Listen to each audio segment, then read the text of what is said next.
On vient de lire la paracha de Béalotra. Je pense que le fil conducteur de cette paracha, c'est l'amour des mitzvot. Pourquoi ? Parce que déjà, depuis le début, la mitzvah de la Ménorah, qui survient juste après l'inauguration des Nessi'im, ce qu'on appelle Hanoukat HaNessi'im, puisque vous le savez que le jour de l'inauguration du Mishkan, c'était Rosh Chodesh Nissan, chacun des princes d'Israël, le Nassi, les chefs de tribu, s'est proposé d'apporter des offrandes inaugurales. Eh bien, ça a duré 12 jours. Les 12 premiers jours du Chodesh Nissan correspondant aux 12 tribus. Chaque chef de tribu a apporté un jour toute une offrande qui est riche, qu'on a lu dans Parashat Nasso, composée de différents éléments qui étaient très précis. En tout cas, juste après, on nous parle de Béalotra et Tanerot. La paracha de Béalotra commence avec la mitzvah de Ménorah qui a été ordonnée à Aharon et ses enfants. Les Kohanim qui doivent allumer le candélabre dans le Beth Amikdash. Question, quel rapport ? Pourquoi est-ce que la mitzvah de la Ménorah a été ordonnée juste après ? La réponse, c'est qu'en fait, Akadosh Baruch Hu avait mesuré la douleur qui était celle de Aharon. Akadosh Baruch Hu a vu que Aaron était profondément chagriné de ne pas avoir pu participer à l'inauguration du Mishkan. Ni lui ni sa tribu de Lévi n'ont été conviés à le faire. Alors Akadosh Baruch Hu va dire à Moshe Rabbeinu, je vais maintenant lui donner une mitzvah très importante à Aaron spécialement. Beha'alotra et anerot. El mul pene ha-menorah ya'iru shivat anerot. Cette mitzvah de Menorah que je t'ordonne, elle est encore plus importante que l'inauguration des Nessi'im, tout ce qu'ils ont pu apporter comme korbanot. She'ata madlik umetiv et anerot. Shelcha gedola mishelahem. Ta mitzvah à toi, elle est plus importante que la leur. En quoi elle est plus importante ? Pourquoi la Ménorah est plus importante ? Le korban, c'est une mitzvah. La Ménorah, son allumage est une mitzvah. Est-ce qu'on peut dire qu'une mitzvah est plus importante que l'autre ? Certainement pas. Alors pourquoi Kadosh Baruch Hu va consoler Aharon de cette manière, en lui disant, voilà, je te donne cette mitzvah à toi. En plus, pourquoi est-ce qu'il a choisi spécialement la mitzvah de Ménorah ? Il aurait pu, par exemple, lui dire, tu sais, Aaron, la mitzvah de Avodat Yom Kippourim, le service sacré, le jour de Kippour, c'est uniquement le Kohen Gadol qui est habilité à le réaliser. Personne n'a le droit, le jour de Kippour, d'entrer dans le Saint des Saints, le Kodesh HaKodashim, à part le Kohen Gadol, une fois par an, pour un laps de temps très court. Pourquoi que Baruch Hu lui a pas dit, tu sais, la avoda de Kippour, c'est toi, c'est à toi que je donne cette occasion, cette possibilité, pas aux autres. Il aurait pu le consoler également ainsi.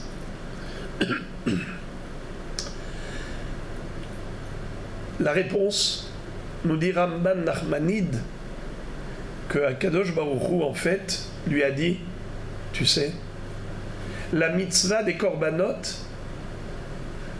ça n'a lieu que pendant que le Beth Amikdash existe. Mais après la destruction du temple, malheureusement, nous n'avons pas encore l'occasion, la possibilité d'offrir des sacrifices jusqu'à la reconstruction du Beth Amikdash, Be'ezrat Hashem et Karov B'Yamenu, après la venue du Mashiach. Mais la Ménorah, jusqu'à présent, on allume quelque chose. Qu'est-ce qu'on allume ? Bravo. À Hanouka, on allume la Hanoukia. Et cette Hanoukia, c'est en souvenir du naissance de la Ménorah. Car la Ménorah que les Hashmonaïm avaient allumée, ils n'avaient de l'huile que pour un jour, car cette petite fiole ne suffisait pas pour 8 jours, le temps d'aller fabriquer de l'huile pure après la victoire des Hashmonaïm sur les Grecs, sur les Yévanim. Il fallait encore 8 jours d'attente. En attendant, qu'est-ce qu'on fait? Eh bien, Dieu leur a fait un miracle. L'huile qui était suffisante pour un jour a éclairé pendant 8 jours. C'est pour cela qu'on fait Hanouka pendant 8 jours. Eh bien, Akadosh Baruch Hu va dire à Aaron, ta mitzvah à toi, elle est éternelle, alors que la leur est provisoire, temporelle, juste pendant que le Beth Amikdash existe. Le Ramban nous dit qu'en fait, pourquoi Kadosh Baruch Hu n'a pas donné une autre mitzvah à Aaron, et pourquoi il n'a pas consolé par la avoda de Yom Kippourim, c'est parce qu'en fait, lui, ce qu'il souhaitait, c'était une mitzvah à caractère de Hanouka. Qu'est-ce qu'ils ont fait, eux, les 12 chefs de tribu, pendant les 12 premiers jours du Chodesh Nissan, du mois de Nissan? Qu'est-ce qu'ils ont fait? Ils ont inauguré le Saint-Temple. Ils ont inauguré le Mishkan, le sanctuaire. Alors lui, Aaron, a dit, mais moi, je n'ai pas été invité à inaugurer le Mishkan. Moi, je voudrais une mitzvah d'inauguration. Qu'est-ce qu'il lui dit? Ne t'inquiète pas. Be'alotra et anerot. Tu vas allumer la menorah. Et la menorah, laquelle? Des Hashmonaïm. Ils l'ont allumé pour quoi faire? Rappelez-moi s'il vous plaît, aidez-moi. Pour inaugurer le Beth Amikdash, car il était en chômage technique pendant 52 ans. Lorsque les Yévanim ont interdit le sacrifice, le culte sacrificiel, ils ont interdit également l'allumage de la menorah, ils ont interdit tout ce qui était Torah et Mitzvot, l'accomplissement de la mitzvah de Brit Mila, le Shabbat, l'observance du Shabbat, de Yom Tov, de Rosh Chodesh, ils ont tout annulé. Comment? Ils ont symboliquement marqué la victoire d'Israël, pas uniquement sur le plan stratégique militaire, mais même sur le plan spirituel. Eh bien, c'est par la reprise du fonctionnement normal du culte sacrificiel dans le Beth Amikdash. Mais comment ils l'ont inauguré? Par l'allumage de la menorah. C'est pour ça qu'on allume la Hanoukia, parce que le Nes a eu lieu dans cette inauguration. Alors on a compris qu'il a eu du chagrin, Aaron, de ne pas avoir participé à la mitzvah de Hanoukat HaMishkan. Dieu lui a promis Hanoukat HaMikdash par l'allumage de la menorah. Beha'alotra et hanerot. Question: qui est-ce qui a allumé? Qui est-ce qui a allumé les nerot de la menorah dans le Beth Amikdash après la victoire d'Israël? C'était les Hashmonaïm. Les Hashmonaïm, qui sont-ils? Des Kohanim. Et les Kohanim, ils descendent de qui? De Aaron. Alors c'est comme si Dieu va dire à Aaron, ce que tes descendants vont faire, c'est toi, c'est comme toi. Be'alotra et anerot. Donc la consolation pour Aaron, c'était qu'il allait participer à la Hanouka du Mikdash par le biais de sa descendance. Est-ce que c'est une consolation suffisante? Imaginez-vous quelqu'un qui vivait dans la galère et il comptait les sous pour s'acheter à manger. Et voilà que dans son rêve, on lui dit, tu sais, ton arrière-petit-fils sera multimilliardaire. Est-ce que c'est une consolation pour lui? Certainement pas. Aaron, vous avez répondu en chœur. Vous avez tous dit non. Eh bien, comment Aaron il peut être consolé? Comment Akadosh Baruch Hu peut lui dire, tu sais, Be'alotrecha et anerot, tu vas allumer les nerot. C'est qui? Pas toi. Tes arrière-petits-fils. Toi, tu vas allumer la menorah normale, mais ça n'a pas de caractère inaugural. La menorah classique qu'a allumé Aaron.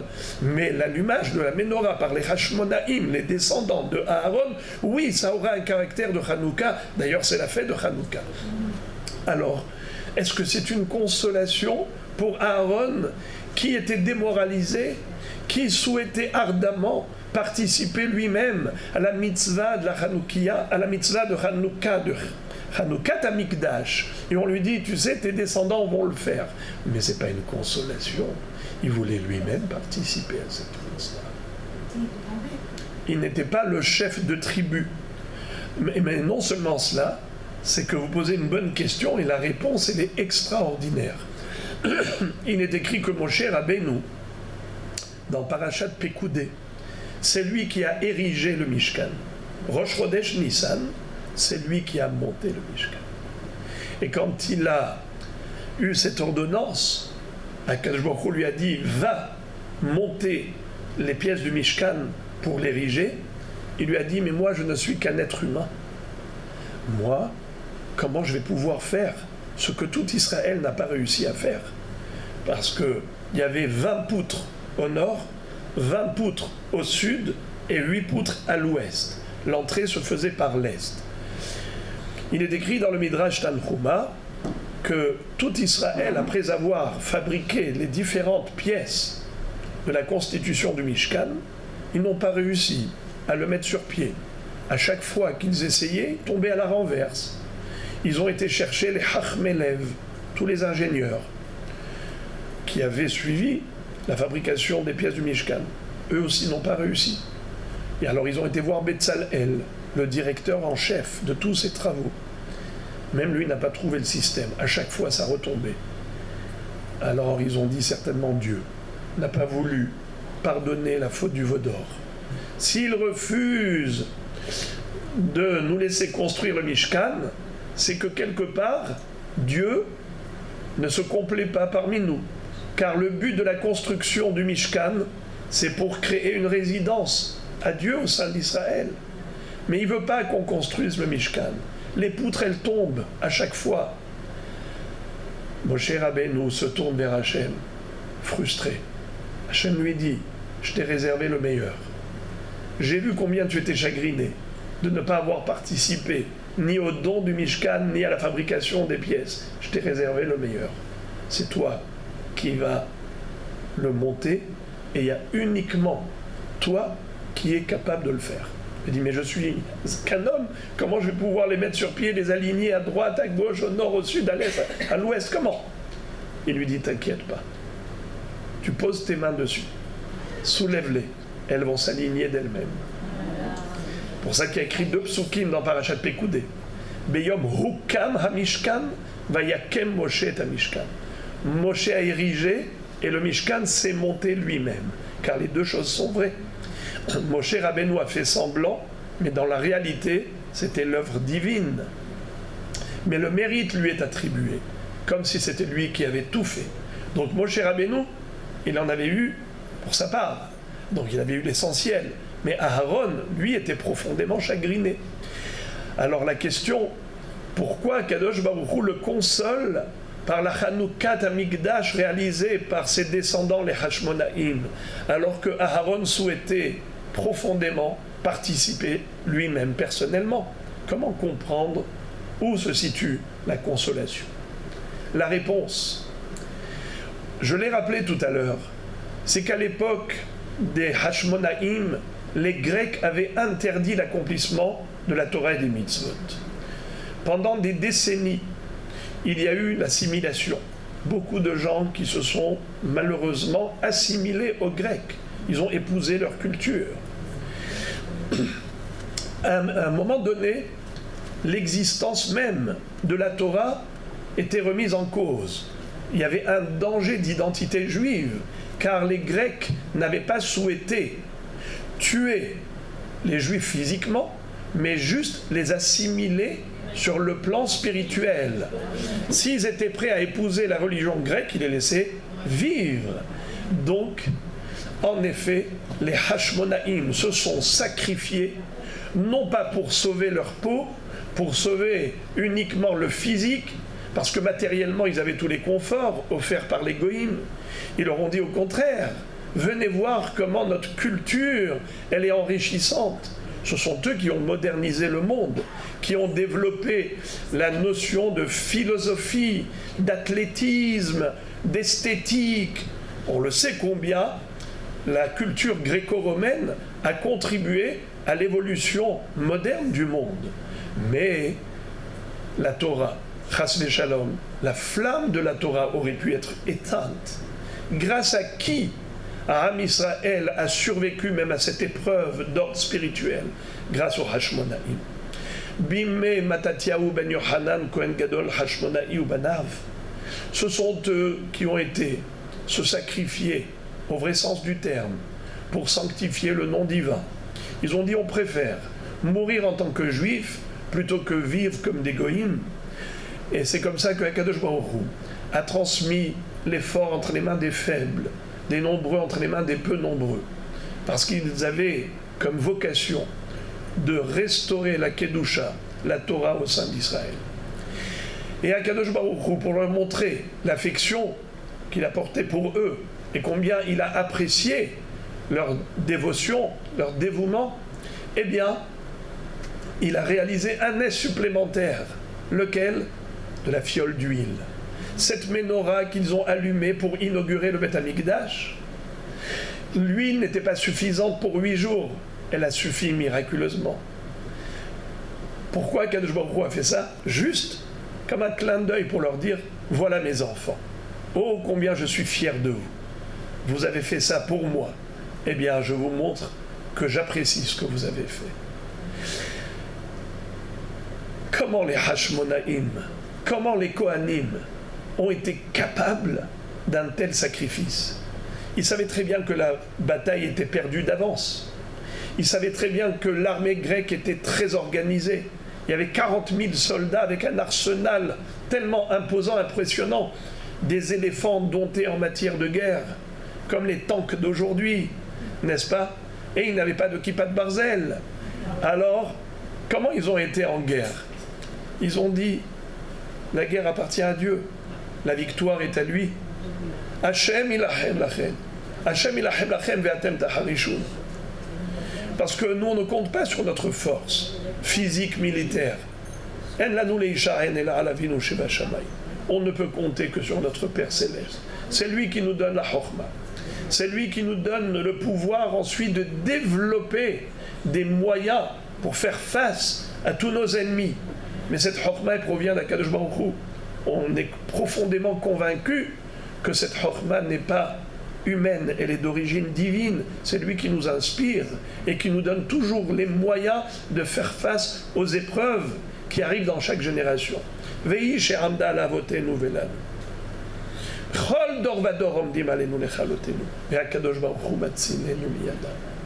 Eh bien, en effet, la question se pose, qu'est-ce qui a animé les Hashmonaïm?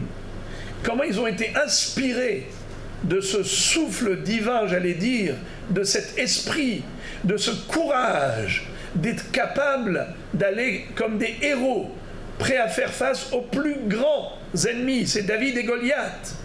Comment est-ce qu'ils ont été face à une armée tout entière? C'est que dans leur cœur, il y avait encore la flamme de l'amour d'Hachem, celle qui éclairait dans le cœur des Kohanim depuis le premier Kohen du monde, Aaron à Kohen. Aaron, c'est lui qui a allumé cette flamme d'amour d'Hachem. Lorsque tous les chefs de tribus ont été invités pour cette inauguration du Mishkan, alors que lui, Aaron, aurait pu aller dormir tranquille, économiser de l'argent, du temps, de l'énergie, des efforts, n'est-ce pas, comme disait l'autre, je suis né fatigué, je vis pour me reposer. Alors en effet, lui il aurait pu dire, très bien, on ne m'a pas demandé qu'à cela ne tienne. Non, Aaron ne cherche pas la facilité, il cherche que des occasions de montrer à Dieu combien il aime. C'est la raison pour laquelle Akadosh Baruch Hu va dire à Aaron, cette flamme d'amour d'Hachem ne s'éteindra pas au fil des générations. Je te promets que ce qui va se passer à l'époque des Hashmonaïm, c'est grâce à toi. Beha'alotecha et hanerot. El mul pene amenora ya'iru shiv'at hanerot. En fait, les nerot que vont allumer les Hashmonaïm pour inaugurer le Beth Amikdash, c'est toi qui as allumé cela. Car c'est cette flamme d'amour d'Hachem que toi tu as allumée dans leur cœur, qui a éclairé leur esprit et qui leur a donné le courage, cette vaillance, cet héroïsme, cet esprit de dire oui, on est prêt à tout pour un Kadosh Baruch Hu. Eh bien, c'est comme ça que cette paracha de Béalotra commence, avec cette idée, et on voit que c'est le fil conducteur de toute la paracha. Pourquoi ? Juste après, on parle du Korban Pessah, le Pessah Sheni. Qu'est-ce que c'est que cette histoire du Pessah Sheni ? Quelqu'un qui n'a pas pu sacrifier l'agneau pascal le 14 Nissan pourra se rattraper le 14 Iyar. C'est ce qu'on appelle Pessah Sheni, Pessah de rattrapage. Mais vous le savez que cette mitzvah n'a pas été donnée d'emblée, de facto, comme les 613 mitzvot. Non. Il a fallu que des gens viennent se plaindre auprès de Moshe Rabbeinu, lui dire « Anachnu temeim le nefesh adam. Lama nigara le bilti hakriv korban Hashem bemoad. » Nous avions été impurs parce on s'est occupé de la sépulture des défunts et on ne pouvait pas offrir le Korban Pessah le 14 Nissan car on n'avait pas encore été au mikvé, on n'avait pas eu encore le temps de nous purifier. Mais on a un pincement de cœur. Tout le monde a pu offrir le Korban Pessah, l'agneau pascal, pas nous. Pourquoi est-ce qu'on n'aurait pas ce mérite ?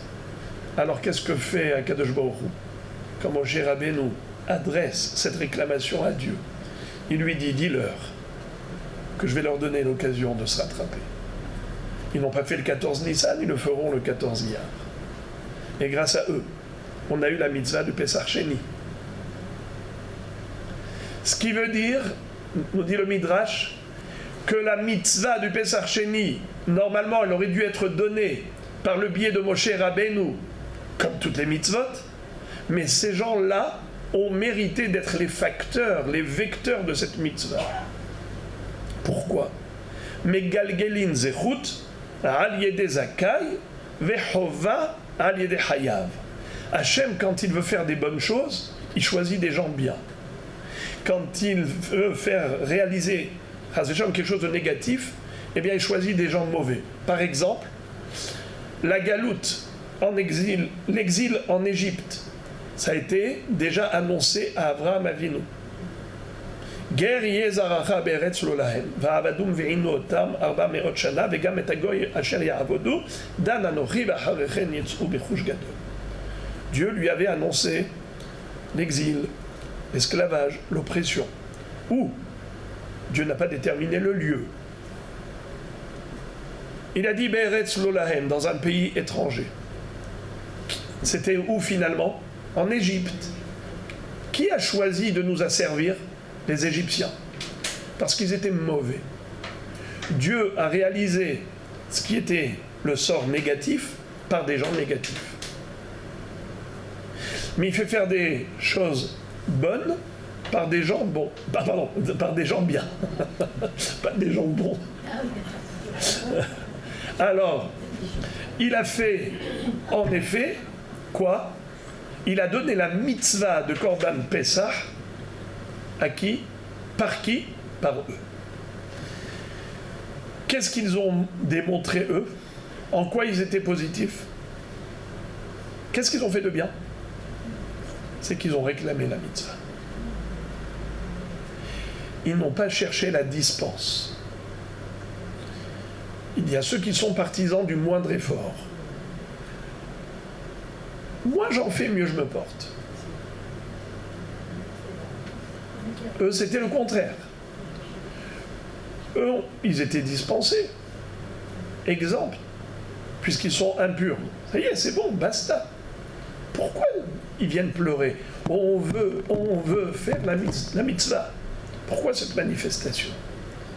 Cette manifestation a été la preuve de leur amour d'Hachem.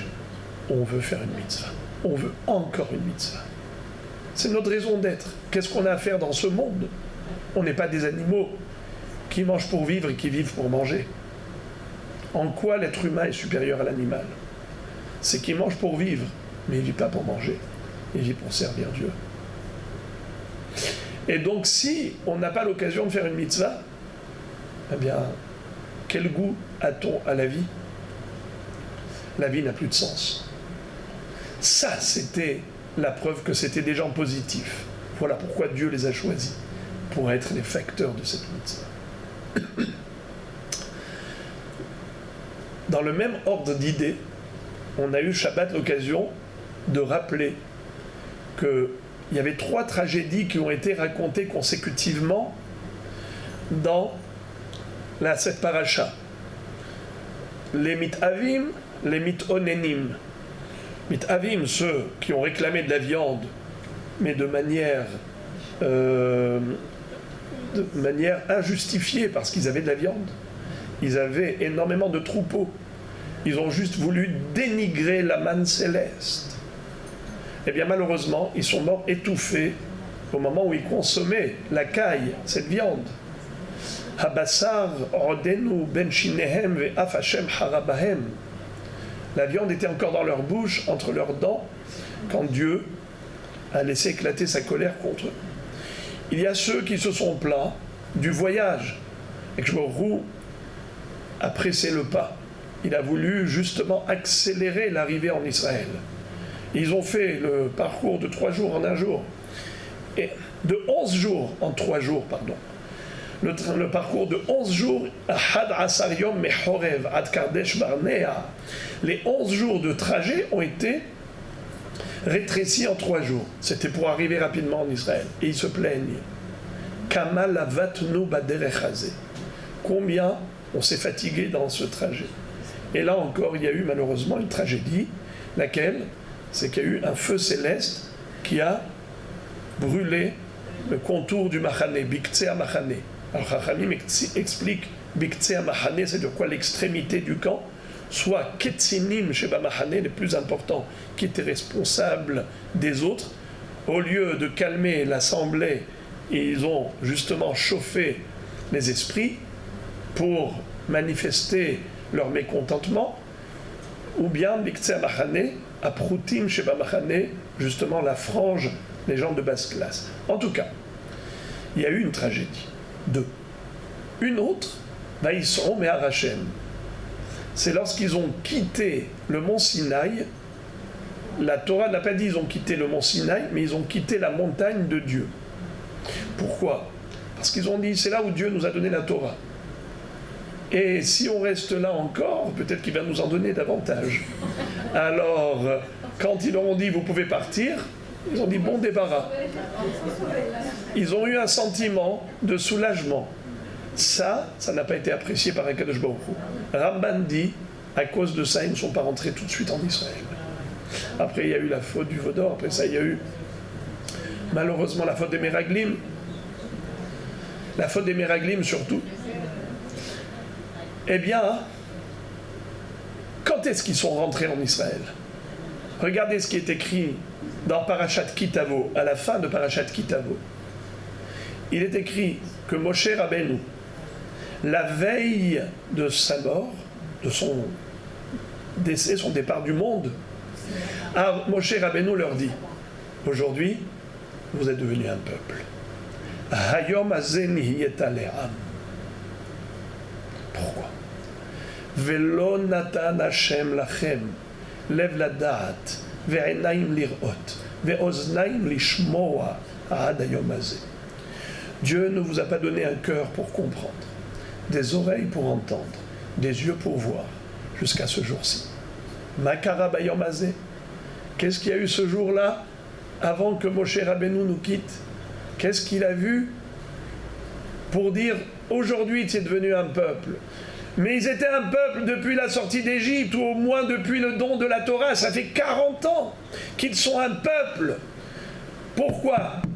À la fin des 40 ans de la traversée du désert, Moshe Rabbeinu leur dit Hayom hazeh. Qu'est-ce qui s'est passé à Hayom hazeh? Rashi généralement, quand il donne des commentaires, d'emblée, il te donne, d'entrée de jeu, le commentaire, il donne l'explication. Cette fois-ci, il dit « Shamati », j'ai entendu de mes maîtres. Qu'est-ce qui s'est passé ce jour-là? Moshe Rabbeinu a écrit un Sefer Torah qu'il a transmis au Shevet Lévi. Il a donné à la tribu de Lévi un Sefer Torah. Alors tout Israël arrive, révolution, tous avec des banderoles, la manif. Qu'est-ce qui se passe? On veut la Torah, on veut la Torah. Pourquoi tu l'as donné uniquement au Shevet Lévi? Tu as donné un Sefer Torah au Shevet Lévi. Un jour ils vont dire qu'ils ont le monopole. Un jour ils vont dire que c'est à eux, c'est que pour eux. Et nous, on est exclus. Pourquoi tu leur donnes qu'à eux le monopole? Mon cher Rabbeinu, quelle a été sa réaction? C'est très beau comment Rashi conclut son commentaire. Il dit Samah Moshe ala davar. Moshe Rabbeinu s'est réjoui de cette réclamation. Ve'amar lahem, il leur a dit Hayom azeh hevanti she'atem hafetzim bamakom udvekim bamitzvot. Aujourd'hui, j'ai compris que vous aimez Dieu et vous êtes attachés aux mitzvot pour le servir. Ça veut dire que ils auraient pu justement laisser passer sous silence le fait que Moshe Rabbeinu ait accordé la Torah au Shevet Lévi. Ils auraient pu dire chut, laissez-le faire. Bon débarras. Il leur a donné la Torah qu'au Shevet Lévi. Superbe. On attendait que ça. Moshe Rabbeinu a dit non. Non seulement que vous ne vous êtes pas tus, vous êtes venus manifester votre lamentation, votre plainte, en disant mais on a tous reçu la Torah au pied du mont Sinaï. On a tous entendu la voix divine, Anochi Hashem Elohecha asher hotzeticha me'eretz Mitzrayim. Mais un jour, ils vont nous dire que la Torah était donnée qu'au Shevet Lévi. Pourquoi tu nous prives de notre droit? On a une chance. Comment a dit l'autre? Je n'ai rien fait. Je n'ai pas choisi d'être juif, j'ai eu juste la chance de l'être.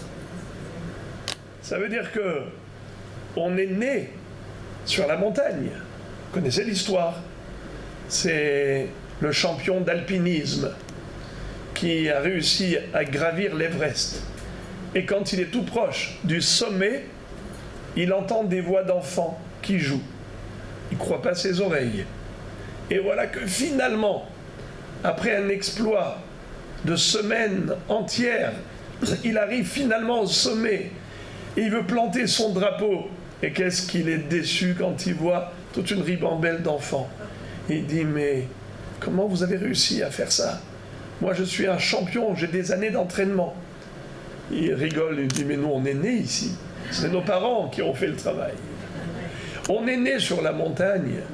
On a eu la chance d'avoir Avraham, Yitzhak et Yaakov, Sarah, Rivka, Rachel et Léa. Nos ancêtres, en sortant d'Égypte, tout un peuple qui a reçu la Torah. Nous avons mérité d'hériter cette échelle de valeurs vraie, bonne et juste. Quelle chance qui est la nôtre. C'est la raison pour laquelle on se doit d'être, nous aussi, les garants de la transmission. Cette flamme d'amour d'Akadosh Baruch Hu ne doit jamais s'éteindre. C'est ça ce qui fait le courage d'Israël et qui lui donne la force de garder l'espérance. Pourquoi on est sûr que la Géoula arrivera? Qu'est-ce qui nous donne cette force? C'est marqué. C'est marqué, excellent. Étant donné que c'est écrit dans la Torah, eh bien cette Torah nous donne la force d'espérer. Je vous rappelle ce que dit le Midrash très joliment sur le Passouk. Zot Ashiv El Libi Alken Ohil. Cette chose-là, je la ramène à mon cœur. C'est pour ça que j'espère encore. C'est quoi cette chose-là? Zot Vezot HaTorah Asher Sa Moshe Lifne Bnei Israël. N'est-ce pas, à chaque fois qu'on montre la Torah, qu'est-ce qu'on dit? Vezot HaTorah Asher Sa Moshe Lifne Bnei Israël.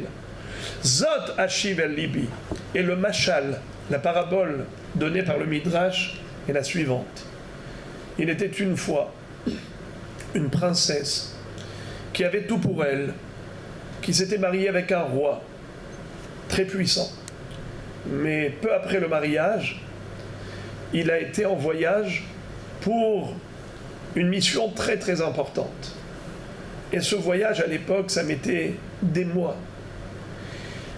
Et donc, les copines qui viennent voir la princesse, ils lui disent « Maintenant, tu es devenue la reine, mais à quoi ça sert? Ton mari n'est pas là. Tu es seule depuis des mois. Nous, on est jeunes, on s'éclate. Viens avec nous, toi aussi tu es jeune. Et tu es encore mieux que nous toutes. Viens profiter de la vie. » Quand elle entend des choses pareilles, elle a le cœur froissé. Elle déprime. Mais elle rentre dans sa chambre et après avoir essuyé ses larmes, elle tire de son tiroir la ketouba, le contrat matrimonial. Et elle lit tout ce que le roi lui avait promis, monts et merveilles. Et elle voit sa signature avec l'encre dorée qu'il avait signée de sa propre plume. Il dit, le roi a promis, le roi va accomplir. Et c'est comme ça qu'elle ressortait de là, réconfortée, renforcée, forte de tout ce qu'elle venait de lire. C'est comme ça qu'elle était capable de retrouver à nouveau la simcha dans sa vie. Mais à nouveau, les copines arrivent quelques semaines après. Et Aouda, elle lui répète la même histoire. Mais qu'est-ce que tu attends pour rien? Mais tu attends pour rien. Est-ce que tu crois qu'un jour ton mari reviendra? Laisse tomber, viens profiter du présent. Eh bien, là encore, elle pleure, mais elle va lire encore une fois cette ketouba.